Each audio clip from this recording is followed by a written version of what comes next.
আল্লাহর দরবারে দাবি করেছ যে তুমি মুসলমান, তোমার বাবা মুসলমান, তুমি বংশীয় সূত্রে মুসলমান হয়ে গেলা, কিন্তু তোমার মধ্যে যারা পরিমাণের ঈমানের কোনো ছিটা ফোঁটাও নাই। আল্লাহর নবী বলেন, ঈমান না নিয়ে যদি কবরে যাও, কবরের দুই পাশের মাটি এত জোরে চাপ মারবে যে বান্দা পাজরের হাড়গুলো এক পাশ থেকে আরেক পাশের মধ্যে ঢুকে যাবি। ভাইয়েরা আমার, এই জন্য ঈমান আনেন। ঈমান, আল্লাহর নবী বলেন, ঈমান যারা আনবে তাদের মধ্যে 7টা গুণ। জোরে বলেন কয়টা? 7টা গুণ। আমানতু বিল্লাহি ওয়া মালাইকাতিহি ওয়া কুতুবিহি ওয়া রুসুলিহি ওয়াল ইয়াউমিল আখিরি ওয়াল কদরি খাইরিহি ওয়া শাররিহি মিনাল্লাহি তাআলা ওয়াল বা'সি বাদাল মাউত। ডাক দিয়া বলেন 7টা গুণ। জোরে বলেন কয়টা গুণ? 7টা গুণ। 1 নম্বর গুণের নাম হলো আল্লাহকে বিশ্বাস করা। কাকে বিশ্বাস করা? জোরে বলেন, বলেন তো দেখি, গায়েবের মালিক কে?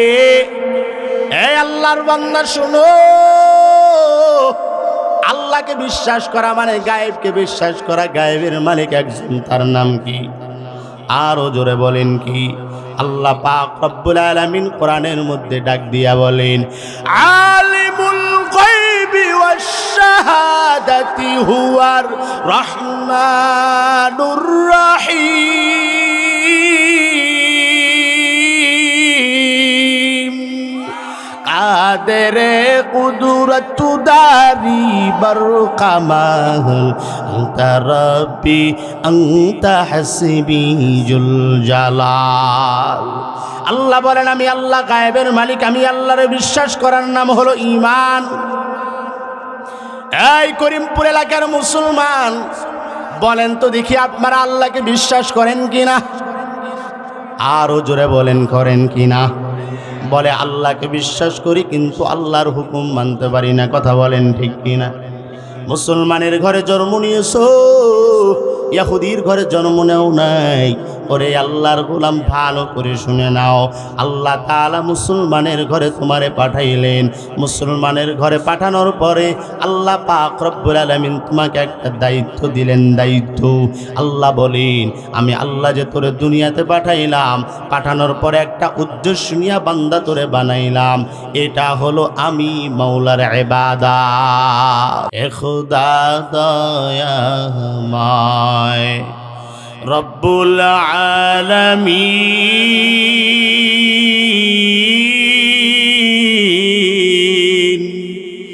জীবনে মরণে ভাই কি হবে সেই দিন। হে খোদা দয়াময় রব্বুল আলামিন, জীবনে মরণে ভাই কি হবে সেই দিন। ধরাতে আসিয়া আজি বড়ই অসহায়, এ দুনিয়ার মায়া জালে বন্দি যে সবাই। দৌ হেদায়েত মুক্তি দাতা গফুরুর রহিম,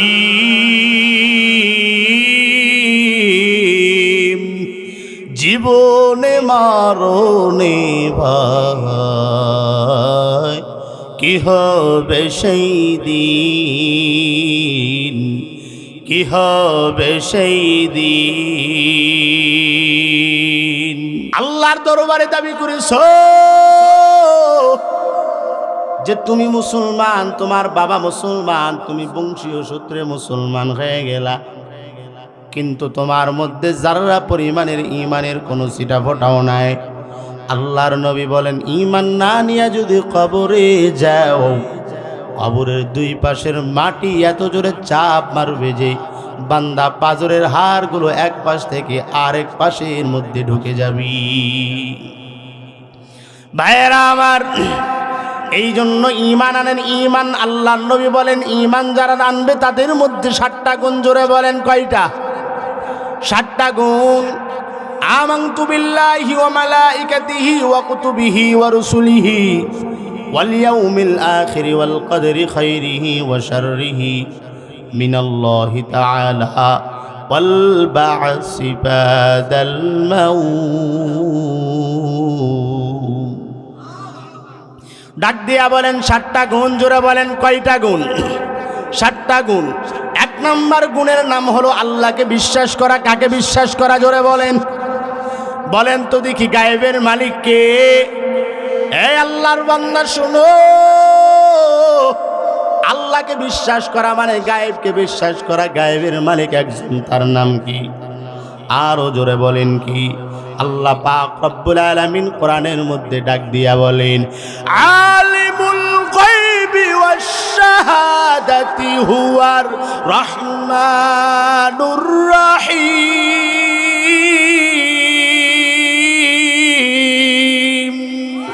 কাদেরে কুদরত দারি বরকামাল, আনতা রব্বি আনতা হাসবি জুল জালাল। আল্লাহ বলেন, আমি আল্লাহ গায়েবের মালিক, আমি আল্লাহরে বিশ্বাস করার নাম হলো ঈমান। এই করিমপুর এলাকার মুসলমান, বলেন তো দেখি, আপনারা আল্লাহকে বিশ্বাস করেন কিনা? আরো জোরে বলেন, করেন কিনা? বলে আল্লাহকে বিশ্বাস করি, কিন্তু আল্লাহর হুকুম মানতে পারি না। কথা বলেন ঠিক কিনা? মুসলমানের ঘরে জন্ম নিয়েছো, ইহুদির ঘরে জন্ম নেও নাই। ওরে আল্লাহর গোলাম, ভালো করে শুনে নাও, আল্লাহ তাআলা মুসলমানের ঘরে তোমারে পাঠাইলেন। মুসলমানের ঘরে পাঠানোর পরে আল্লাহ পাক রব্বুল আলামিন তোমাকে একটা দায়িত্ব দিলেন। দায়িত্ব, আল্লাহ বলেন, আমি আল্লাহ যে তোরে দুনিয়াতে পাঠাইলাম, পাঠানোর পরে একটা উদ্দেশ্য নিয়ে বান্দা তোরে বানাইলাম। এটা হলো আমি মাওলার ইবাদত। ওয়া মা খালাকতুল জিন্না ওয়াল ইনসা ইল্লা লিয়াবুদুন। আল্লাহ পাক রব্বুল আলামিন ডাক দিয়া বলেন, আমি আল্লাহর ইবাদতের জন্য বান্দারে পাঠাইছি। আল্লাহ বলে, হে মানুষ, তুমি তো এক সময় মৃত্যু ছিলা, মৃত্যু থেকে আমি আল্লাহ তোমারে বানাইলাম, সৃষ্টি করলাম, তোমার মা বাবার মাধ্যমে তোমারে দুনিয়াতে পাঠাইলাম। কথা বলেন ঠিক কিনা?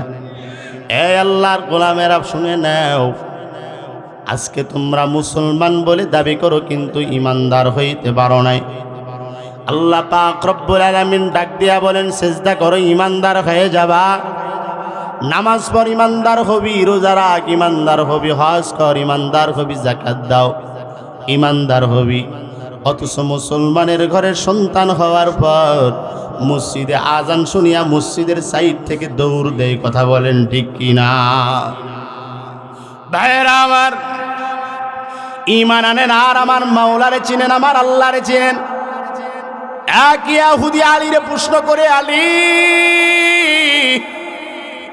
বলেন তো দেখি, আপনারা যে আল্লাহর উপাসনা করেন, আল্লাহর ইবাদত করেন, এই আলী আপনি আপনার আল্লাহরে কোনোদিন দেখছেন নাকি?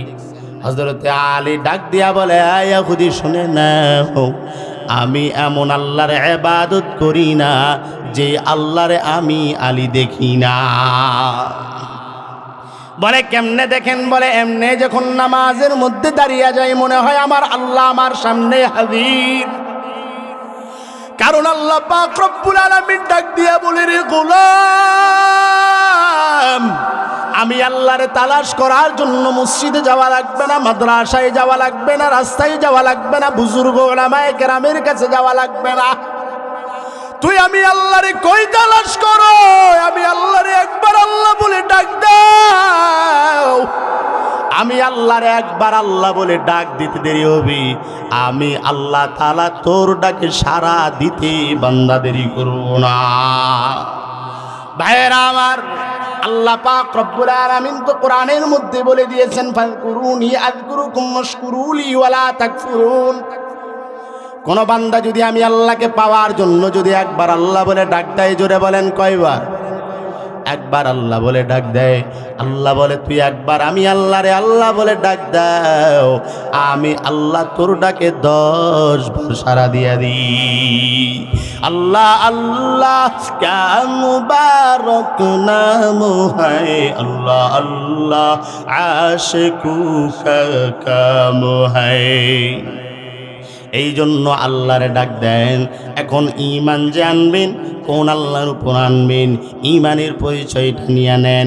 ঈমানের পরিচয় হলো হযরত আদম আলাইহিস সালাতু ওয়াস সালাম যখন জন্মগ্রহণ করলেন, জন্মগ্রহণ করার পরে যখন একটু বড় হয়ে গেলেন, বুঝতে শুরু করলেন, হযরত ইব্রাহিম আমার আল্লাহরে তালাশ করতে থাকি, বাবারে ডাক দিয়া বলে, আব্বা জান আমার আল্লাহর পরিচয়টা আমারে দিয়া দাও। এই আব্বা জান, আমারে কে বানাইলো, আমারে কে খাওয়ায়, কে পড়ায়, পরিচয়টা একবার জানার দরকার। আজর ডাক দিয়া বলে, ইব্রাহিম তোমার আল্লাহর নাম নমরুদ। জোরে বলেন নাউযুবিল্লাহ। ইব্রাহিম নবী ডাক দিয়া বলে, নমরুদ আবার কেমন? ডাক দিয়া বলে, ওই নমরুদ আমাদেরকে খাওয়ায়, আমাদেরকে পড়ায়, আর ওই নমরুদ বান্দারেও বানাইছে, নমরুদ হলো তোমার আল্লাহ।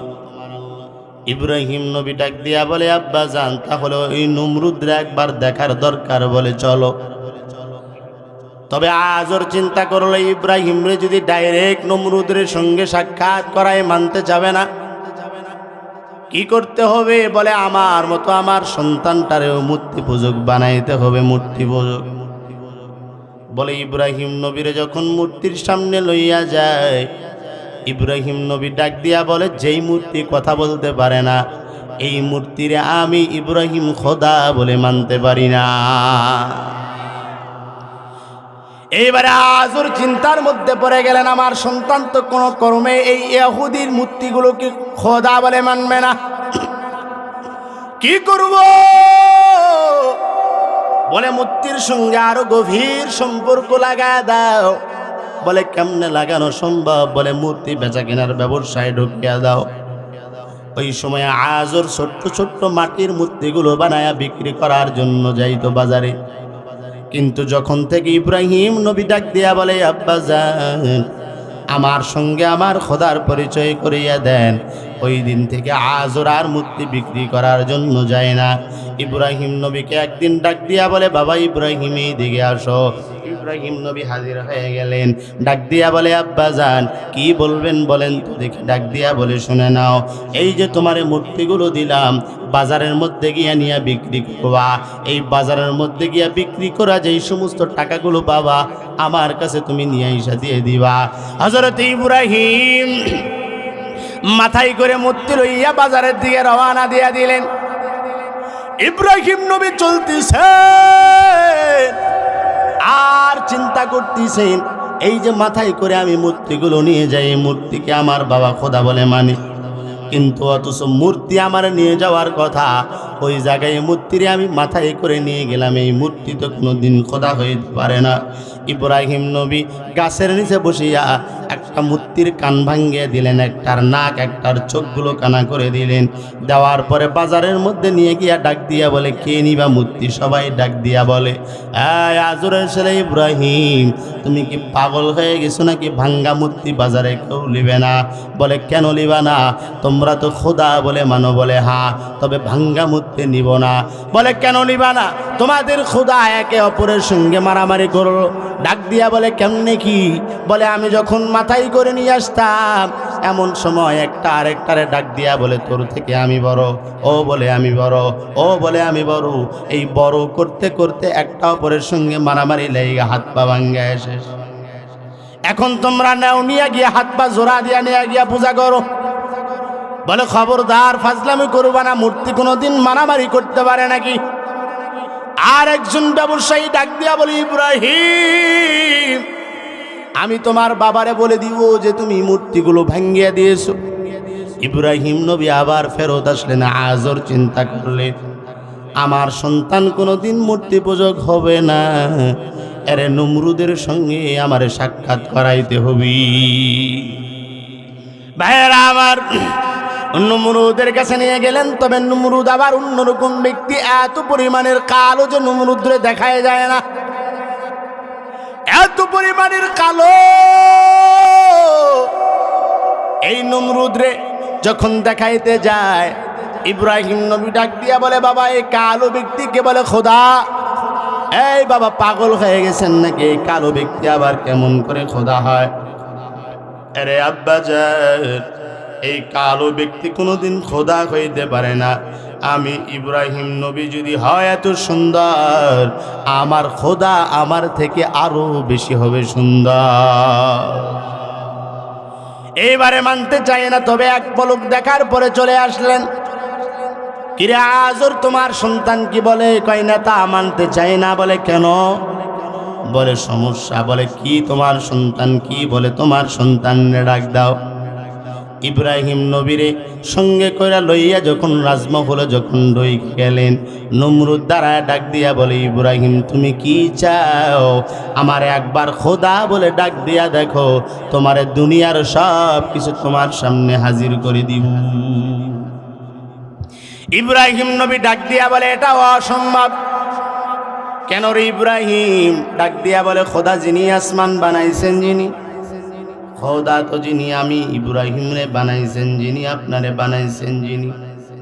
ডাক দিয়া বলে, আয় বেটা সাবধান, আমারে কেউ বানাই নাই, আমি নিজেই তৈরি হয়ে গেলাম। ডাক দিয়া বলে, আল্লাহ তো তিনি, খোদা তো তিনি, মালিক তো তিনি। বলে কে তোর মালিক? ডাক দিয়া বলে, যিনি জীবন দিতেও পারে আবার মৃত্যু দিতেও পারে। ডাক দিয়া বলে, আমিও মৃত্যু দিতে পারি আবার জীবন দিতেও পারি। বলে কেমনে কি? যদি আপনি জীবন দিতেও পারেন আর মৃত্যু দিতেও পারেন, আমি আজ থেকে আপনারে খোদা বলে ডাকতে রাজি। ভাইয়েরা আমার, দুইজন ব্যক্তিকে অর্ডার দেওয়া হলো, জেল থেকে বাহির করা হলো। সামনে নমরুদ ডাক দিয়া বলে, একজনকে হত্যা করো, একজনকে বল্লম মেরে দুনিয়া থেকে বিদায় করে দিলেন, আর একজনকে আজাদ করে দাও। ডাক দিয়া বলে, ইব্রাহিম এবারে তাকায়া দেখো, একজনের হায়াত দিয়ে দিলাম আর একজনের মৃত্যু দিয়ে দিলাম, এইবার তো আল্লাহ বলে ডাক। ডাক দিয়া বলে, এই সমস্ত বাটপারি আমার আল্লাহ আমার মালিক কোনোদিন করতে পারে না। ডাক দিয়া বলে, তাহলে তোর আল্লাহকে? ইব্রাহিম নবী ডাক দিয়া বলে, ওরে নমরুদ, ভালো করে শুনো, আমার আল্লাহ যিনি আসমান বানাইছেন, যিনি জমিনটা বানাইছেন, যিনি তোমারে আমারে বানাইছেন, যিনি সব কিছুর মালিক, যিনি, তার নাম হলো আল্লাহ। এখন নমরুদের আসল শত্রু হলো ইব্রাহিম। কথা বলেন ঠিক কিনা? ভাইয়েরা আমার, ইব্রাহিম নবী এখন পর্যন্ত নবুয়ত পায় নাই। যখন নবুয়ত পাইলেন, নবুয়ত পাওয়ার পর ইব্রাহিম নবী তার উম্মতদেরকে দাওয়াত দেন, তোমরা পড়ে নাও লা ইলাহা ইল্লাল্লাহ ইব্রাহিম খলিলুল্লাহ। কারণ সমস্ত পয়গম্বরদের কালিমা ভিন্ন ছিলেন, আমাদের নবীর কালিমা হলো লা ইলাহা ইল্লাল্লাহ মুহাম্মাদুর রাসূলুল্লাহ। মূসা নবীর কালিমা লা ইলাহা ইল্লাল্লাহ মূসা কালিমুল্লাহ। ঈসা নবীর কালিমা লা ইলাহা ইল্লাল্লাহ ঈসা রুহুল্লাহ। প্রত্যেকটা নবীর কালিমা ভিন্ন ভিন্ন কালিমা। আর সব নবীদের থেকে উত্তম পয়গম্বর, উত্তম নবীর নাম হলো মুহাম্মাদুর রাসূলুল্লাহ। ভাইয়েরা আমার, এই নবী কেন উত্তম হইলেন? ইব্রাহিম নবী আর আমাদের নবীর মধ্যে পার্থক্য হলো দুইটা। জোরে বলেন কয়টা? ইব্রাহিম নবীর নাম আল্লাহ দিয়েছেন খলিলুল্লাহ, আর আমগো নবীর নাম দিয়েছেন আল্লাহ হাবিবুল্লাহ। বলা হয় খলিলুল্লাহ শব্দের অর্থ হলো আল্লাহ যার থেকে সব কিছু নিয়ে নিয়েছেন, আর হাবিবুল্লাহ শব্দের অর্থ হলো আল্লাহ যাকে দুনিয়ার সব কিছু আল্লাহ দান করেছি। ভাইয়েরা আমার, ইব্রাহিম নবীর থেকে আল্লাহ পাক রব্বুল আলামিন সবকিছু নিয়ে নিয়েছেন, কিন্তু আমাদের নবীকে আল্লাহ সবকিছু দিয়ে দিয়েছেন। আল্লাহর তাআলা ডাক দিয়া বলেন, ও পয়গম্বর, আপনার এত দাম যতক্ষণ পর্যন্ত না মুহাম্মদুর রাসূলুল্লাহ জান্নাতের মধ্যে প্রবেশ করবে, ততক্ষণ পর্যন্ত অন্য কোনো পয়গম্বর আল্লাহর জান্নাতের মধ্যে প্রবেশ করতে পারবে না। আবার যতক্ষণ পর্যন্ত এই নবীর উম্মত মানে আমরা যতক্ষণ না জান্নাতে যাব, ততক্ষণ পর্যন্ত কোনো পয়গম্বরের উম্মত আমাদের আগে জান্নাতে যাবে না। বরকতটা কার? বরকতটা হলো নবীর। কার? জোরে বলেন। বরকতটা হলো নবীর। এই আল্লাহর গোলাম, কেমন বরকত জানেননি? হযরত মূসা আলাইহিস সালাতু ওয়াস সালাম রাস্তা দিয়া চলতেছেন। আল্লাহ বলেন, ও মূসা, হাতের মধ্যে আপনার কি দেখা যায়? বলে, হাতের মধ্যে লাঠি। মূসা শুনে নাও, সামনে বিশাল বড় একটা পাথর দেখতে পাবেন, এই লাঠি দিয়া ওই পাথরের মধ্যে আঘাত করবেন। মূসা নবী আল্লাহকে ডাক দিয়া বলে, আল্লাহ, আঘাত করলে কি হবে? বলে, আগে আঘাত কর। মূসা নবী আঘাত করেছেন, সঙ্গে সঙ্গে একটা যুবক বাইর হইয়া ডাক দিয়া বলে, লা ইলাহা ইল্লাল্লাহ মূসা কালিমুল্লাহ।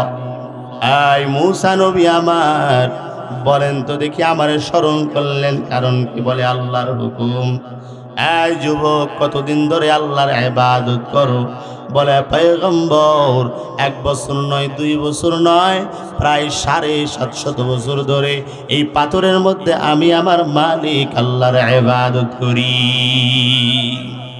ভাইয়েরা আমার, ডাক দিয়া বলেন, পয়গম্বর, তবে ভালো করে শুনে নেন, এমন এক জামানার নবী আসবে, তার নাম হবে মুহাম্মদুর রাসূলুল্লাহ সাল্লাল্লাহু আলাইহি ওয়াসাল্লাম।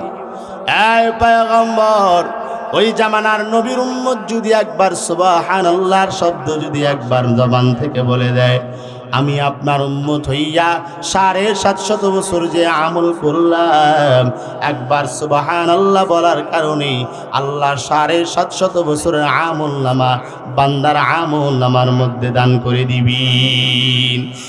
ইমামুল আউয়ালিন আল আখিরিন বাহর সাদকা রাহমাতাল লিল আলামিন সাইয়্যিদুল কাওনাইন খাতমুল মুরসালিন আখিরামুদ বুদ ফখরুল আউয়ালিন।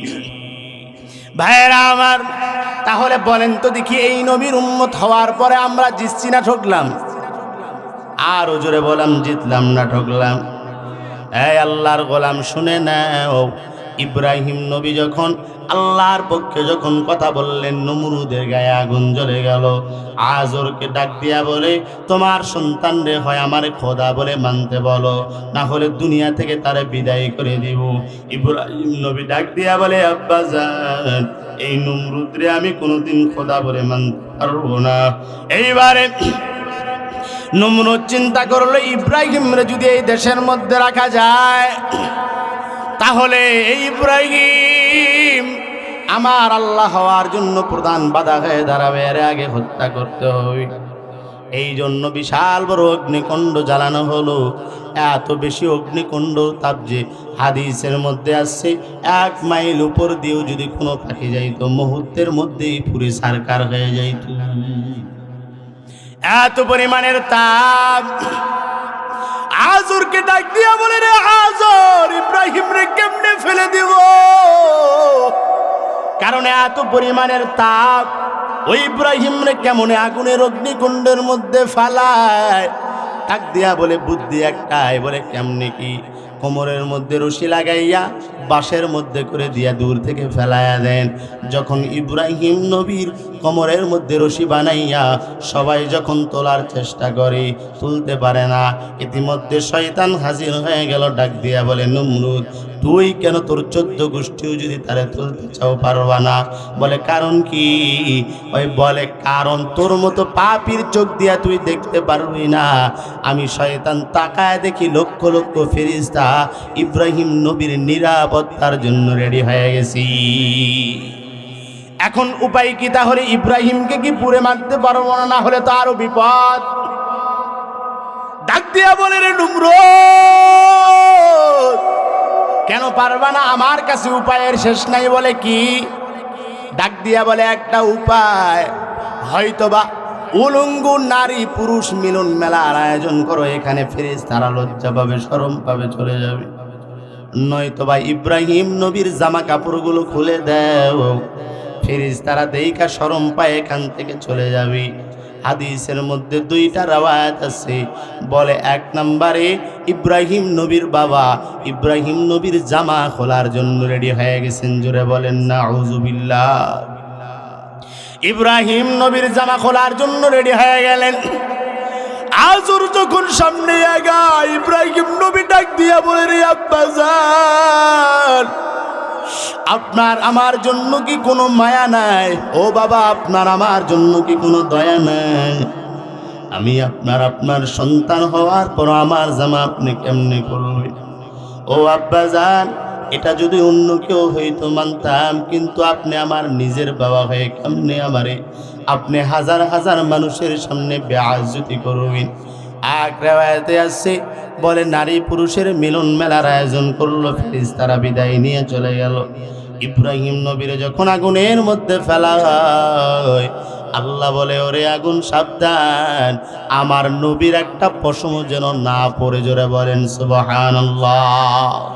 ভাইয়েরা আমার, আল্লাহ জান্নাতের পোশাক পাঠায় দিলেন, পরিধান করলেন। ইব্রাহিম নবী আগুনের মধ্যে খাবার খায়, আর নমরুদ দূর দূর থেকে তাকায় তাকায় আগুনে ডাক দিয়া বলে, রে আগুন, এখন কি তোর কোনো তাপ নাই? তুই কি ইব্রাহিম রে পুড়তে পারো না? আল্লাহ আগুনের জবান খুলে দিলেন। আগুন ডাক দিয়া বলে, ফুটতে পারি কিনা একটু সামনে আয়, তারপরে বুঝতে পারবি। ভাইয়েরা আমার, তবে ইব্রাহিম নবী দুঃখ কষ্ট পাইয়া ডাক দিয়া বলেন, আল্লাহ, যে এলাকার মধ্যে আমি ইব্রাহিমের নবী বলে কেউ মানতে চায় না, এলাকায় আমি থাকবো না। ইব্রাহিম নবী দুঃখ কষ্ট বুকের মধ্যে লিয়া রওনা দিয়া দিলেন। অন্য শহরে যাবেন, যেখানে যায় সেখানে গিয়া ইব্রাহিম নবী ইসলামের কালিমার দাওয়াত দেয়। এইদিকে বাদশা তার মেয়েকে বিবাহ দিবে, যে হাজরা আলাইহিস সালাতু ওয়াস সালামকে বিবাহ দিবেন। বিবাহের আয়োজন করা হলো। আল্লাহ পাক রব্বুল আলামিন ওই হাজরার স্বপ্নে বারবার ইব্রাহিম নবীর চেহারাটা বারবার দেখায়। এইবারে বাদশা ডাক দিয়া বলে, আম্মা জান, হাজার হাজার পাত্র দেখাইলাম, কোনো পাত্র আপনার পছন্দ হলো না। এইবারে সব পাত্রগুলোর এক জায়গায় করলাম, অনেক দূর দূর থেকে পাত্রগুলো আসছে, আপনার যারে খুশি চয়েস করে আপনি বিবাহ করতে পারেন। হযরত ইব্রাহিম নবী তাকাইয়া দেখেন হাজার হাজার মানুষ এক জায়গায়। ইব্রাহিম নবীর চিন্তা, কোরআনের দাওয়াত দিবেন, ইসলামের দাওয়াত দিবেন, মানুষকে মুসলমান বানাবেন। ইব্রাহিম নবী যখন ওখানে চলে গেলেন, ইব্রাহিম নবী এক একজনের কাছ থেকে খোঁজ নেন, আপনারা লাইন ধরছেন কেন? আবার বরের পোশাক পরা, সুন্দর সুন্দর চেহারা। এইবারে ইব্রাহিম নবী যখন খোঁজ পাইলেন, ডাক দিয়া বলে, বিবাহ করার জন্য আসি। বলে কাকে? বলে বাদশার মেয়েকে। ইব্রাহিম নবী এইবারে চিন্তা করলেন, আমিও যেহেতু বিবাহ করি নাই, আমারও তো বিবাহ করার দরকার, আমিও একটা বিবাহ করে নেই। এইবারে ইব্রাহিম নবী লাইনের মধ্যে দাঁড়ায় গেলেন। সুন্দরী রমণী খুঁজতেছেন তার জীবন সঙ্গিনীরে, যে স্বপ্নের মধ্যে দেখছেন। সব পাত্র দেখা যখন শেষ, ইব্রাহিম নবীরে দেখার সঙ্গে সঙ্গে হাজারা পাগল হয়ে গেল। চিৎকার মেরে ডাক দিয়া বলে, আব্বাজান, যে পাত্রর জন্য আমি হাজেরা এতদিন পর্যন্ত অপেক্ষা করতেছিলাম, আমি আমার পাত্র পেয়ে গেছি। তবে ইব্রাহিম নবী বেকা হয়ে বসলেন, ডাক দিয়া বলেন, না, আমি আপনারে বিবাহ করব না। সবাই হতভম্ব, কেন করবেন না আপনি? বাদশার মেয়েরে বিবাহ করার জন্য সবাই বড় পাগল, আর আপনি বলেন মিয়া বিবাহ করবেন না, মাথায় কোনো সমস্যা? ডাক দিয়া বলে, না না, আমার কোনো সমস্যা নাই, কিন্তু আমি বিবাহ করব, এখানে ঘর জামাই থাকতে পারবো না। আমার কাজ হলো দেশ বিদেশে দাওয়াত দেওয়া, আপনার মেয়ের সঙ্গে যদি আমার বিবাহ দেন, এক মুহূর্তে থাকবো না, বিবাহ করে নিয়ে হিজরতে বাইর হব। ভাইয়েরা আমার, জামানার মধ্যে শ্রেষ্ঠ সুন্দর হলো সব পয়গম্বর। ইব্রাহিম নবীর জামানার মধ্যে ইব্রাহিম নবী বেশি সুন্দর। মুহাম্মদুর রাসূলুল্লাহর জামানার মধ্যে মুহাম্মদুর রাসূলুল্লাহ সব থেকে বেশি সুন্দর। মূসা নবীর জামানার সময় মূসা নবী বেশি সুন্দর। তবে আল্লাহ বলেন, সব পয়গম্বরের সৌন্দর্য যদি এক জায়গায় করা হয়, আর মুহাম্মদ নবীর সৌন্দর্য যদি এক জায়গায় করা হয়, মুহাম্মদ নবীর মতো সুন্দর কোনো পয়গম্বর হতে পারবে না। ভাইয়েরা আমার, একদিন আম্মা জানা আয়েশা সিদ্দিকা রাদিয়াল্লাহু তাআলা আনহা ওই মক্কার মেয়েদেরকে নিয়ে কাজ করতেছে,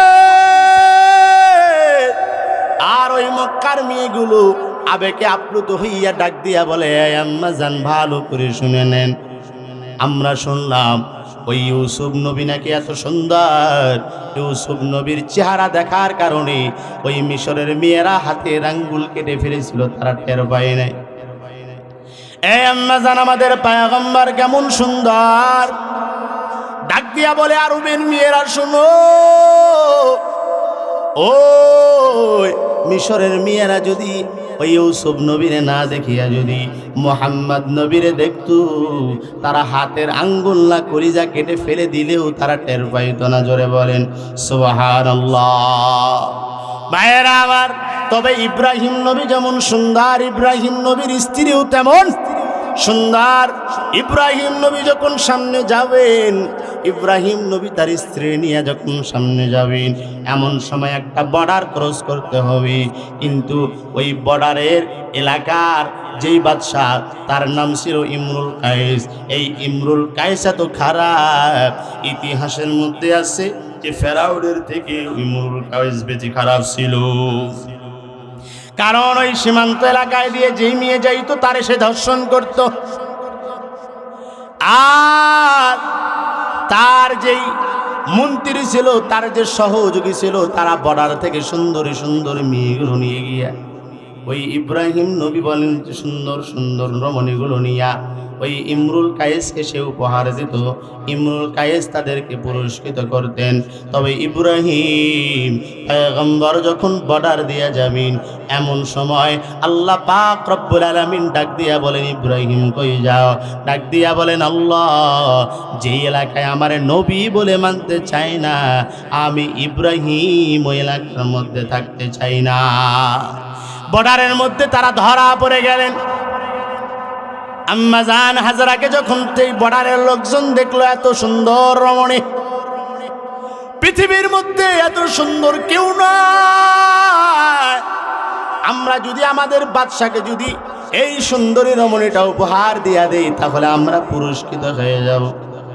এই বলিয়া এই হাজরাকে যখন লইয়া তারা যখন রওনা দিয়া দিল, বাদশার দরবারে যাওয়ার পর বাদশাহ যখন দেখলেন, দেখার সঙ্গে সঙ্গে পাগল হয়ে গেলেন। বাদশাহ ডাক দিয়া বলে, এটা কি?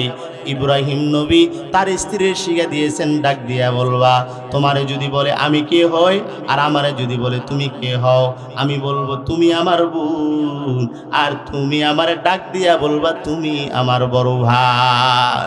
এবারে প্রশ্ন করা হয়, এটা তোমার কে হয়? ইব্রাহিম নবী ডাক দিয়া বলে, এটা আমার বোন। কিরে মহিলা, এটা তোমার কে?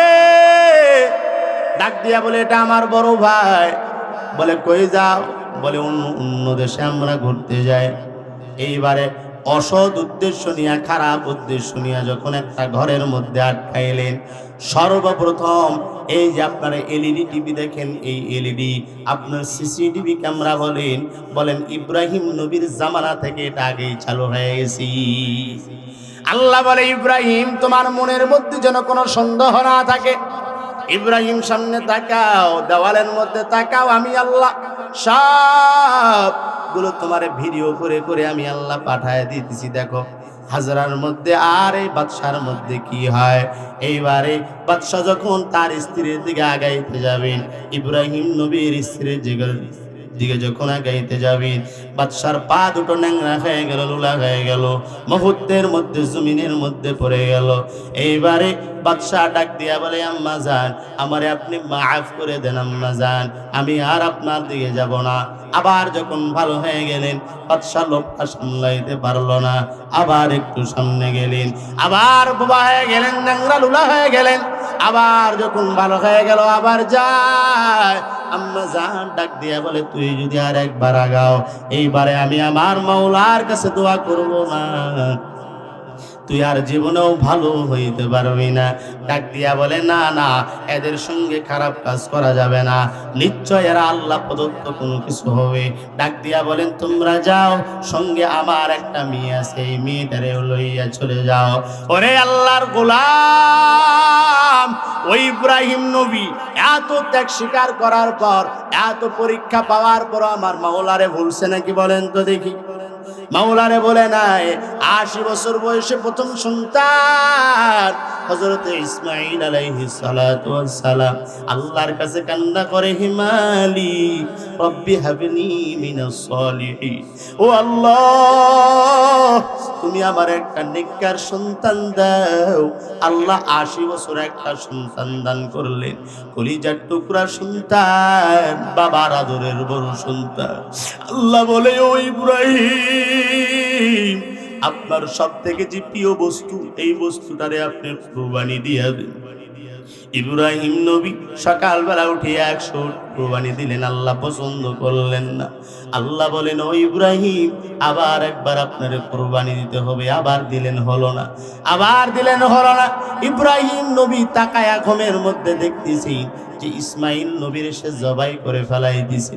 আল্লাহর নবী কান্না করে, হে মালিক, আপনি বলছেন আর আমি করব না, এটা হইতে পারে না, অবশ্যই আপনার পরীক্ষায় আমি রাজি, কোনো সমস্যা নাই।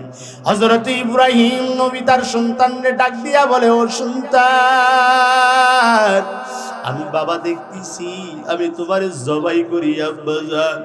হযরত ইসমাইল নবী ডাক দিয়া বলে, আব্বাজান, আপনার হুকুম আমি অমান্য করব না, আপনার রব আপনার যে হুকুম দিয়েছেন আমি ওইটা মানতে রাজি। ভাইয়েরা আমার, বাবার কুরবানি, সন্তানের কুরবানি এক, এই জন্য তো আল্লাহ তারে নবী বানায়া দিয়েছেন। ইসমাইল নবী ডাক দিয়া বলে, রে আব্বাজান, আপনার রব আপনাকে হুকুম করেছেন যেটা এটাই হবে, কোনো সমস্যা নাই। ইসমাইল আলাইহিস সালাতু ওয়াস সালাম রেডি হয়ে গেলেন। বলেন তো দেখি, এই করিমপুর এলাকার মুসলমানেরা, এই কলিজার টুকরা যুবক ভাইয়েরা, আমগো বাবা মা যদি আমারে বলতো অমুক দিন তোমার জবাই করো, এই ইতিহাসের মধ্যে, বাংলার ইতিহাসের মধ্যে অভাব নাই যে সন্তান তার নিজের মা বাবারে জবাই করে দিয়েছে। কথা বলেন ঠিক কিনা? কোন মা বাবা যদি বলতো তোমারে কালকে সকালবেলা জবাই করা হবে, আমার মনে হয় ওই মা বাবারে সন্তান আগে জবাই করতো। কথা বলেন ঠিক কিনা? ভাইরা আমার, হযরত ইসমাইল পয়গম্বর ডাক দিয়া বলেন, আব্বা জান, আপনার আল্লাহ যা বলছে তাই হবে, সমস্যা নাই। পরের দিন পয়গম্বরকে সুন্দর করে সাজায় গুজায় নিয়ে চলে গেলেন। যাওয়ার পরে পয়গম্বর ডাক দিয়া বলে, আব্বা জান, এমন করে হবে না, আপনি যে জবাই করবেন ছুরিটা সুন্দর করে ধার করে নেবেন, আর আপনার সঙ্গে কিছু রশি নেবেন। বলে, কেন? ও আব্বা জান, আপনি আমার সম্মানিত পিতা, শুধুমাত্র পিতা না, আপনি একজন পয়গম্বর। আব্বাজান, আমরা যখন জবাই করবেন আপনার গায়ের মধ্যে যদি লাথি থাকে বড় বেয়াদবি হয়ে যাবে।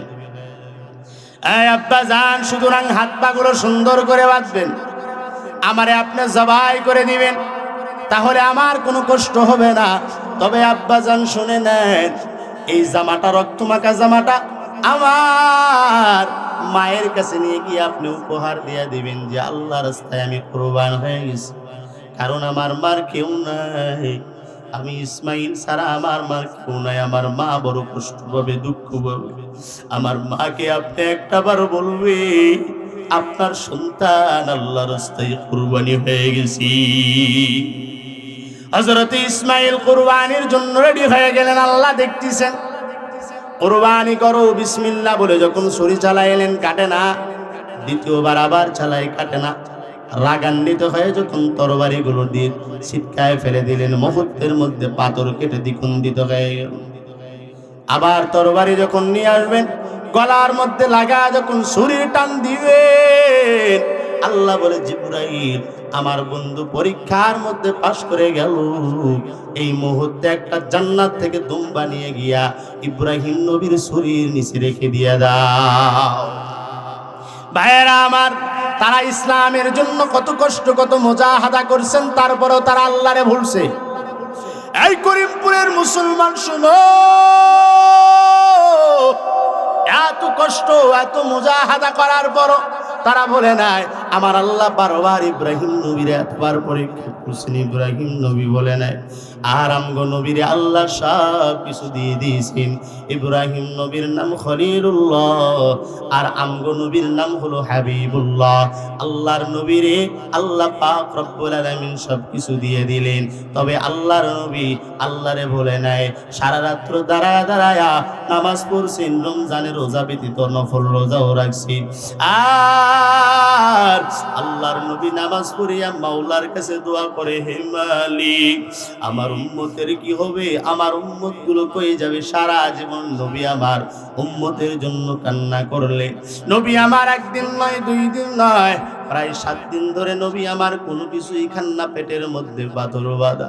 আল্লাহ বলে, ওরে জিবরাইল যাও যাও, আমার নবীর কষ্ট আমি আল্লাহ সহ্য করতে পারি না।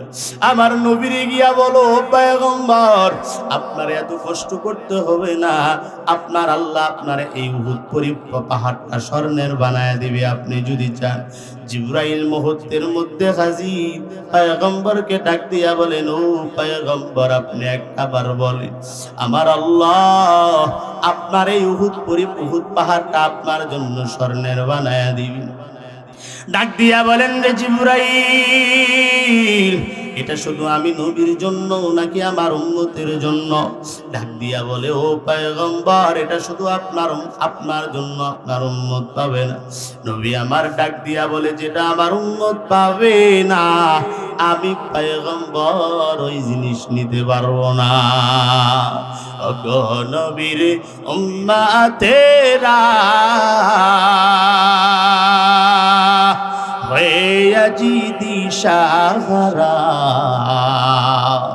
কোরআন হাদিসের চলো যখন যাহা চাই মনে, নবী বিনে কে তরাবেন ফুনসিরাত মিজানে, নবী বিনে কে তরাবেন ফুনসিরাত মিজানে। এমন মায়ার নবী আমার, পিতা মাতা নাই যে তাহার, তারপরে তো কত মারা মারল তারে দুশ্মনে, নবী বিনে কে তরাবেন ফুনসিরাত মিজানে, নবী বিনে কে তরাবেন ফুনসিরাত মিজানে। উম্মতের কান্ডারি নবী কান্দেন উম্মতেরও লাগি, এখনো কান্দেন নবীজি শুয়ে মদিনার প্রাণে, নবী বিনে কে তরাবেন ফুনসিরাত মিজানে। চল চল চল মুমিন চল নবীর সন্ধানে, নবী বিনে কে তরাবেন ফুনসিরাত মিজানে। এমন মায়ার নবী আমার, পিতা মাতা নাই যে তাহার, তারপরে তেও কত মারা মারল তারে দুশ্মনে, নবী বিনে কে তরাবেন ফুনসিরাত মিজানে, নবী বিনে কে তরাবেন ফুনসিরাত মিজানে। এরে আল্লাহর গোলাম বলেন তো দেখি, ওই নবী ব্যতীত হাসরের ময়দানে কেউ দাঁড়াবে নাকি? অথচ নবী আমার কান্নার আওয়াজ, নবীর আগে পিছনে কোনো গুনাহ নাই, আবার সাহাবায়ে কেরামের কোনো গুনাহ নাই, আল্লাহ পাক রব্বুল আলামিন তাদেরকে জান্নাতের সার্টিফিকেট দিয়ে দিলেন। তারপরও সারা রাত্র দাঁড়ায় দাঁড়ায় নামাজ পড়ে কান্নার আওয়াজ, কথা বলেন ঠিক কিনা? ও আল্লাহর গোলাম, আজকে তোমার আমার কি হয়ে গেল? তোমার আমার চোখের মধ্যে কোনো পানি নেই।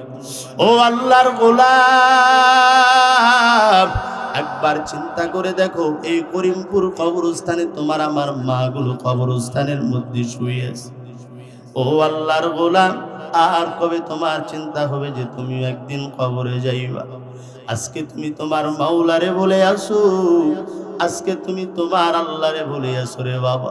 আল্লাহ বলে, ও বান্দা, আজকে তুমি আমি মাওলারে বলে গেলা, আমি মাওলারে আর মাওলা বলে ডাক দিতে চাও না। অথচ আমি আল্লাহ তোরে কি দেই নাই? আমি আল্লাহ তোরে সব কিছু দিয়ে দিলাম, তারপরেও তুমি আমি মাওলারে একবার মাওলা মাওলা বলে ডাকতে যাও না। আল্লাহর নবী কান্না করে আর ডাক দিয়া বলেন, ও সাহাবী, ওই কবর হলো সব বিচ্ছুর ঘর, কবর হলো পোকামাকড়ের ঘর, কবরের মধ্যে কোনো পরিচয় চলে না। ওরে আল্লাহর গোলাম, ওই কবরের মধ্যে কে মাওলানা, কে মুফতি, কে মসজিদের মুয়াজ্জিন, কে ইমাম, কে খতিব, কোনো পরিচয় নাই। ওরে আল্লাহর গোলাম, প্রধানমন্ত্রীর জন্য যেই কবর, এমপির জন্য সেই কবর, ওই মৌলানার জন্য যেই কবর, বলে মুফতির জন্য সেই কবর। ওরে মাত্র 3.5 হাত কবর, ওই কবরের মধ্যে একা একা কেমনে থাকবি রে মুমিন? সেই কবরের মধ্যে মায়ের পরিচয় চলবে না, বাবার পরিচয় চলবে না। ওরে আল্লাহর গোলাম, দুনিয়াতে যদি নাটোর এলাকায় যদি পুলিশে কোনো সময় ধরে, এমপির কাছে ফোন লাগাও, এমপিরে ডাক দিয়া বলো, এমপি সাহেব, আপনারে আমি ভোট দিলাম, আমার জন্য একটাবার সুপারিশ করিয়া দেন, ফোন দিলে মুক্তি পাওয়া যায়। ওরে আল্লাহর গোলাম, কিন্তু কবরের মধ্যে যখন যাবি, কোন এমপির সুপারিশ চলবে না, কোন মা বাবার পরিচয় চলবে না, কোন মন্ত্রীর পরিচয় চলবে না। আল্লাহর নবীর প্রিয় একজন সাহাবী হযরতে আবু যর গিফারী রাদিয়াল্লাহু তাআলা কবর করতেছেন, আর ডাক দিয়া বলেন, রে কবর, আজকে তোমার মধ্যে কে আসবে তুমি কি জানো? বলে না। ওরে কবর, আজকে তোমার মধ্যে আসবে জান্নাতের সর্দারনি ফাতেমা রাদিয়াল্লাহু তাআলা আনহা। খবরদার, কবর বেয়াদবি যেন না হয়। ওরে কবর, আজকে তোমার মধ্যে কে আসবে তুই কি জানো? ওরে কবর, আখির জামানার পয়গম্বর মুহাম্মদুর রাসূলুল্লাহ সাল্লাল্লাহু আলাইহি ওয়াসাল্লামের কন্যা ফাতেমা রাদিয়াল্লাহু তাআলা আনহা। ওরে কবর, খবরদার বেয়াদবি যেন না হয়। ওরে কবর, তুমি কি জানো আজকে তোমার মধ্যে কে আসবে তুই তো জানো না রে খবর? জান্নাতের সরদার হযরতে হাসান হোসাইনের মা ফাতেমা রাদিয়াল্লাহু তাআলা আনহা। খবরদার, কবর বেয়াদবি যেন না হয়। কবর থেকে আওয়াজ, ওরে আবু যর, আমি নবীর কন্যারে চিনি না, আমি জান্নাতের সরদারনিরেও চিনি না, আমি কবর হাসান হোসাইনের মারেও চিনি না। আমি কবরের ব্যবহার হবে ভালো যদি আমুল্লামা যদি হয় তোমার ভালো, আর আমি কবরের ব্যবহার হবে খারাপ যদি আমুল্লামা হয় বান্দা তোমার খারাপ। ওরে আল্লাহর বান্দা, একবার চিন্তা করে ডানে বামে তাকায় দেখো দেখি তুমি আমি কত গুনাহ করেছি যে মালিকের সামনে দাঁড়াও। ওরে আল্লাহর গোলাম, তোমার আমার ডানে গুনাহ, বামে গুনাহ, সামনে পিছনে গুনাহ। ওরে এত বেশি গুনাহ করেছি, আমার গুনার কথা যদি আমার মা জানতো, আমার সন্তান বলে পরিচয় দিত না। আমার গুনার কথা যদি আমার বাবাই জানতো, আমার সন্তান বলে পরিচয় দিত না। আমার গুনার কথা যদি আমার এলাকাবাসী যদি জানতো, আমার সন্তান বলে পরিচয় দিত না। কথা বলেন ঠিক কিনা? ওরে আল্লাহর গোলাম, এত গুনাহ করার পর আজকে তুমি জমিনের মধ্যে দিয়া চলতেছো। মায়ার নবী বলেন সাবধান। প্রত্যেকদিন জমিন ডাক দিয়া বলে, ও আল্লাহ, তোমার এই নাফরমান তোমার কোনো ইবাদত বন্দেগী করে না। আল্লাহ, আমি জমিনের উপর দিয়া চলে, আমি জমিন আর গুনার ভার সহ্য করতে পারি না। ও আল্লাহ, তুমি এর মৃত্যু দাও, আর আমি কবরের মধ্যে একটা বার ঢুকিয়া দাও, এরে আমি সারা জীবনের মধ্যে সাইজ করে দিব। আল্লাহ বলে, ওরে মাটি, আমার বান্দারে আমি বানাইছি জাহান্নামে দেওয়ার জন্য না, আমি আমার বান্দারে বানাইলাম জান্নাত দেওয়ার জন্য। ও করিমপুর এলাকার মুসলমান, একটাবার কবরস্থানের দিকে মাঝে মধ্যে তাকাবেন, মাঝে মধ্যে ফজরের নামাজ পড়ে পড়ে কবরস্থানের মধ্যে যাবেন, মা বাবার কবরগুলো জিয়ারত করবেন। কারণ হযরতে উসমান কবরের পাশ দিয়া যখন যাইতেন, হযরতে উসমানের চোখ বেয়ে বেয়ে পানি পড়ে। সাহাবায়ে কেরাম ডাক দিয়া বলে, ও উসমান, আল্লাহ তো আপনার জান্নাতের সার্টিফিকেট দিয়েছেন, কান্না করেন কেন? ওরে উসমান, আপনি কবরের পাশ দিয়া গেলে ছোট্ট বাচ্চার মতো কান্না করেন। হযরত উসমান চোখের পানি ফেলায়া সাহাবাদেরকে ডাক দিয়া বলে, ও সাহাবীরা, ভালো করে শুনে নাও, আমি উসমান জানি না আমি আমার কবরের মধ্যে কি হবে। আমার মায়ার নবী বলেছেন, ওই গুনাহ নিয়া যদি কবরে যাও, দুই পাশের মাটি এত জোরে চাপ মারবে যে সহ্য করতে পারবো না। ও আল্লাহর নবী, সাহাবীরা, আমি উসমানের বড় ভয় হয়। আমার ওই কবরের মধ্যে গিয়ে আমার কি উপায় যেন না হয়, আমার কি হবে, আমার বড় চিন্তা হয়। ও করিমপুর এলাকার মুসলমানেরা, মাঝে মধ্যে কবরস্থানের পাশে গিয়া চোখের পানি ফেলাইয়া আল্লাহর দরবারে তওবা করো। হে মালিক, ওই কবরের মধ্যে আমার মা গিয়েছে, ও আল্লাহ, ওই কবরের মধ্যে আমার বাবা চলে গিয়েছে, আমার মারে আমি দেখতে পারি নাই, আমার বাবারে আমি দেখতে পারি নাই রে আল্লাহ। আমার মা বাবা 1 বছর 2 বছর 3 বছর হয়ে গেল, ও আল্লাহ, আমি আর আমার মারে দেখি না। আল্লাহ, আমি আর আমার বাবারে দেখি না। এই আল্লাহর গোলামেরা, সন্তান যদি বিদেশ থাকে, মাঝে মধ্যে ভিডিও কল দিয়া সন্তানের চেহারা মা বাবা দেখে, কথা বলেন ঠিক কিনা? কিন্তু ও মা বাবা কবরের মধ্যে চলে গেল, মাত্র 3.5 হাত কবর, কোনোদিন দেখতে পারলা না যে মা বাবা কবরের মধ্যে কেমন আছে। ওরে আল্লাহর গোলাম, এই জন্য কবরের কথা চিন্তা করিয়া কান্না করো, আর আমার আল্লাহর ডাক দিয়া বলো, আল্লাহ, আমার এই জীবনে কিছু নাই, আমি বড় গুনাহগার, দয়া করে মায়া করে তুমি আমারে মাফ করে দাও। আল্লাহর দরবারে বেশি বেশি কান্না করো, কান্না করো। কারণ মায়ার নবী ডাক দিয়া বলেন, ও সাহাবীরা, ওই কবরের মধ্যে কারো কোনো পরিচয় নাই, কে মাওলানা, কে মুফতি, কে মুহাদ্দিস। কারণ কবরের মধ্যে যখন কবরস্থ করবে, ফেরেশতারা জিজ্ঞাসা করবে, রবের পরিচয় দাও, ধর্মের পরিচয় দাও, পয়গম্বরের পরিচয় দাও। ওরে যেই বান্দা আল্লাহর পরিচয় দিবে, বলে আল্লাহ, ধর্মের নাম ইসলাম, পয়গম্বরের নাম হলো মুহাম্মদ, আল্লাহ ফেরেশতারা আল্লাহকে ডাক দিয়া বলবেন, হে মালিক, তোমার বান্দারে প্রশ্ন করেছি, তোমার বান্দা উত্তর দিয়া দিল। আল্লাহ বলে, ও ফেরেশতা, যাও যাও, আমার বান্দারে আর ডিস্টার্ব দিও না। ওই বান্দায় আমি আল্লাহর জন্য ঠিক মতো খানাও খাইতে পারে নাই, আমি আল্লাহর জন্য ঠিক মতো ঘুমাইতেও পারে নাই। ওরে, আমি আল্লাহর জন্য তাহাজ্জুদ পড়েছে, আমি আল্লাহর জন্য 5 ওয়াক্ত নামাজ পড়েছি, ঠান্ডা পানি দিয়া ওযু বানায়া ওই জাহান্নামের ভয়ে চোখের পানি ফেলায় ফেলায় কান্না করেছি। ওরে ফেরেশতা, আজকে আমার বান্দারে আর ডিস্টার্ব দিবি না, যাও, আমি আমার বান্দারে মাফ করে দিলাম, আমার বান্দার কবরের সঙ্গে জান্নাতের একটা দরজা খুলাইয়া দাও, আমার বান্দা যেন কিয়ামত পর্যন্ত আরামের ঘুমটা ঘুমাইতে পারে। অপরদিকে মায়ার নবী চোখের পানি ফেলায়া সাহাবায়ে কেরামকে ডাক দিয়া বলে, ও সাহাবায়ে কেরাম, জানেননি গুনাহগারের কবরের মধ্যে যখন প্রশ্ন করবে রবের পরিচয় দাও, ধর্মের পরিচয় দাও, পয়গম্বরের পরিচয় দাও, ওই গুনাহগার আল্লাহকে ডাক দিয়া বলবে, হা হা লা দিনি, আমি কিছুই জানি না। ধর্মের পরিচয় দাও, হা হা লা দিনি, আমি কিছুই জানি না। পয়গম্বরের পরিচয় দাও, ডাক দিয়া বলবে, আমি কিছুই জানি না।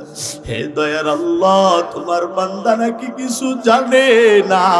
আল্লাহ বলবে, ওই নাফরমান রে আগে ধর, ওই নাফরমান রে আমি জোহরে ডাকছি, আসরে ডাকছি, মাগরিবে ডাকছি, ইশায়ে ডাকলাম, অবশেষে আমি আল্লাহ নিজে গিয়ে বান্দারে ডাকলাম, তুই কই? ওরে বান্দা, তুই এত গুনাহ করেছো, আর তুই গুনাহ করবি না, কারণ ওই জাহান্নামের আযাব বান্দা তুই সহ্য করতে পারবি না। ওরে তুই গুনাহ থেকে ফিরো। ও ফেরেশতার দল, ওই নাফরমান, ওই বেঈমান নাফরমান আমি আল্লাহর কথা শুনে নাই, আমি আল্লাহরে আল্লাহ বলে মানে নাই, আমি আল্লাহরে আল্লাহ বলে ডাকে নাই। ও ফেরেশতারা, ওরে ধর, উল্টা করে ঝুলাও, আর জাহান্নামের একটা দরজা খুলে দাও, বান্দা যেন কিয়ামত পর্যন্ত জাহান্নামের আযাবের মধ্যে থাকে। বলা হয় যে কবরের মধ্যে মুহূর্তের মধ্যে আল্লাহ সাপ পাঠায়া দিবেন ৭০ থেকে ৯৯টা সাপ। বলে কেমন সাপ? আল্লাহর নবী বলেন, ও সাহাবায়ে কেরাম, ওই সাপ যদি দুনিয়াতে নিঃশ্বাস ফেলাইতো, মুহূর্তের মধ্যে দুনিয়া পুরিয়া সরকার হয়ে যাইতো। ওরে ওই ফেরেশতাদের মার এত কঠিন, ফেরেশতারা ওই কবরের মধ্যে মার শুরু করে দিবে। মায়ার নবী ডাক দিয়া বলেন, ও সাহাবায়ে কেরাম, শুনে নাও, ওই গুনাহগারের কবরের মধ্যে দুই পাশের মাটির এত চাপ যে পাজরের হাড়গুলো এক পাশ থেকে মুহূর্তের মধ্যে আর এক পাশের মধ্যে ঢুকে যাবে। গুনাহগার গুলো কান্না করবে, হে মালিক, আর একবার আমার দুনিয়াতে পাঠাও। আল্লাহ বলবেন, না না, এটা কখনো না, আর আমি আল্লাহ পাক রব্বুল আলামিন দুনিয়াতে পাঠাবো না। কারণ আল্লাহ বলেন, আল্লাযী খলাকাল মাউতা ওয়াল হায়াতা লিয়াবলুয়াকুম আইয়ুকুম আহসানু আমালা। আল্লাহ পাক রব্বুল আলামিন ডাক দিয়া বলেন, তোদেরকে ভালো আমল করার জন্য পাঠাইলাম। ওরে তোরা আমল করো নাই, আজকে আযাবের কারণে আমি মাওলারে তোরা আজকে স্মরণ করতেছ, আমি মাওলা তোমাদেরকে আর দুনিয়াতে পাঠাবো না। মায়ার নবী কান্না করে না, ডাক দিয়া বলেন, রে আয়েশা, ওই কবরের এত আযাব যে বান্দা সহ্য করতে পারবে না, কিন্তু বান্দা ওই কবরের মধ্যে মরবেও না, আবার জীবিত হবে না। একবার মারা যাবে, আবার জীবিত হবে, আবার মারা যাবে, আবার তারে জীবিত করা হবে। মায়ার নবী ডাক দিয়া বলেন, ও আয়েশা, কিয়ামতের ময়দানে সব মানুষগুলো উলঙ্গ অবস্থায় দৌড়াইতে থাকবে। আম্মা জান ডাক দিয়া বলেন, ও পয়গম্বর, তাহলে মানুষ কি মানুষের দিকে তাকাবে না গো পয়গম্বর? এই দুনিয়াতে কেউ যদি উলঙ্গ হয়, মানুষ মানুষের দিকে তাকায়, কথা বলেন ঠিক কিনা? আল্লাহর নবী ডাক দিয়া বলেন, আয়েশা, না না। বলে কেন? বলে কিয়ামতের ময়দানে জাহান্নামের এত ভয়, জাহান্নামের আগুনের এত আওয়াজ, জাহান্নামের এত শব্দ, হাসরের ময়দানের হিসাবের এত বিকট আওয়াজ হবে, মানুষগুলো বিভ্রান্তর মধ্যে পড়ে যাবে, কেউ কারো দিকে তাকানোর মতো সাহস পাবে না। ওরে আয়েশা, কিয়ামতের ময়দানে সব মানুষগুলো উঠবে। মায়ার নবী বলেন, ডাক দিয়া বলেন, ওরে আয়েশা, ওই কিয়ামতের ময়দান কেমন হবে জানো? ডাক দিয়া বলেন, ও পয়গম্বর, কিয়ামতের ময়দান কেমন? ডাক দিয়া বলে, ও আয়েশা, এই কিয়ামতের জমিন যেমন জমিন এমন হবে না। বলে কেমন হবে? বলে তামার জমিন হবে, তামার জমিন। বলে তামা কেমন? একদিকে আগুন লাগায় দাও, পুরা তামা মুহূর্তের মধ্যে গরম হয়ে যাবে। বলে আয়েশা, নিচে জমিনটা তামা হয়ে যাবে। মানুষগুলো উলঙ্গ অবস্থায় দাঁড়াইয়া থাকবে। আর এইদিকে আসমান মাত্র সূর্যটা মাত্র মাথার আধা হাত উপরে আসবে। এই সূর্যের একটা মুখ জমিনের দিকে করে দেওয়া আছে, মানুষ সহ্য করতে পারে না। ওরে আয়েশা, ওই দিন সূর্যের যত মুখ সব মুখগুলো খুলে দেওয়া হবে। আল্লাহ বলবেন, ওরে সূর্য, তোর যত তাপ আছে সব তাপগুলো ছেড়ে দাও। ওই সূর্যের যত তাপ, সব তাপগুলো হাসরের ময়দানের মধ্যে ছেড়ে দেওয়া হবে। বলে রে আয়েশা, ওই সূর্যের তাপে মানুষের মগজগুলো টকবক করে ফুটতে থাকবে, আর মানুষের মগজগুলো গলায় গলায় জমিনের মধ্যে পড়ে যাবে। মানুষগুলো হাউমাউ করে কান্না করবে। এইদিকে জাহান্নামের বিশাল শব্দ, জাহান্নাম থেকে বড় বড় আগুনগুলো এসে হাসরের ময়দানে পড়তে থাকবে। আর এই জাহান্নামের আযাবের ভয় আদম নবী ডাক দিয়া বলবেন ইয়া নফসি, মূসা নবী ডাক দিয়া বলবেন ইয়া নফসি, ঈসা নবী ডাক দিয়া বলবেন ইয়া নফসি। সব পয়গম্বরগুলো আল্লাহরে ডাক দিয়া বলবেন ইয়া নফসি ইয়া নফসি। মূসা নবীর উম্মত মূসা নবীর কাছে যাবে, ও পয়গম্বর আজকে আমাদের কি উপায় হবে? মূসা নবী ডাক দিয়া বলে, আমি আজকে তোমাদের পক্ষে কোনো কিছু বলতে পারবো না। ঈসা নবী ডাক দিয়া বলবেন, না না, আমি আজকে তোমাদের পক্ষে বলতে পারবো না। আদম নবী তার উম্মতরে বলে যাবে, ঈসা নবী তার উম্মতরে বলে যাবে, মূসা নবী তার উম্মতরে বলে যাবে। সবাই রে সেই দিন কিয়ামতের ময়দানে ভুলে যাবে। ওরে আল্লাহর গোলাম, ওই দিন মা তার সন্তানরে ভুলে যাবে, সন্তান তার মারে ভুলে যাবে। একটা নেকির কারণে সন্তান তার মায়ের কাছে যায়, ডাক দিয়া বলবে, ও আম্মা জান একটা নেকি দাও। একটা নেকির কারণে আজকে আমি তোমার সন্তান জাহান্নামে যায়। মা সন্তানকে উদ্দেশ্য করে ডেকে ডেকে বলবে, আরে সন্তান, আমি তোমারে চিনি না, একটা নেকি কেন, আমি তোমাকে কোনো নেকি দিতে পারবো না। আমার তো দুনিয়াতে কোনোদিন বিবাহ হয় নাই, তুমি আবার কেমন করে হইলা কার সন্তান? এখান থেকে চলে যাও। একটা বার মুখ ফেরায় নিবি, আবার মা দৌড়ায় যাবে, ও সন্তান একটা নেকি দাও, একটা নেকির কারণে আমি জাহান্নামে যাই। সন্তান ওই দিন মা বাবার পরিচয় দিতে চাইবে না। এত কঠিন ময়দান, ওই ময়দানের মধ্যে সব পয়গম্বরগুলো নফসি নফসি বলবি, সব পয়গম্বরের উম্মতগুলো নফসি নফসি বলবি। শুধুমাত্র তোমার আমার মায়ার নবী সিজদার মধ্যে পড়িয়া ডাক দিয়া বলবে, ইয়া উম্মতি ইয়া উম্মতি।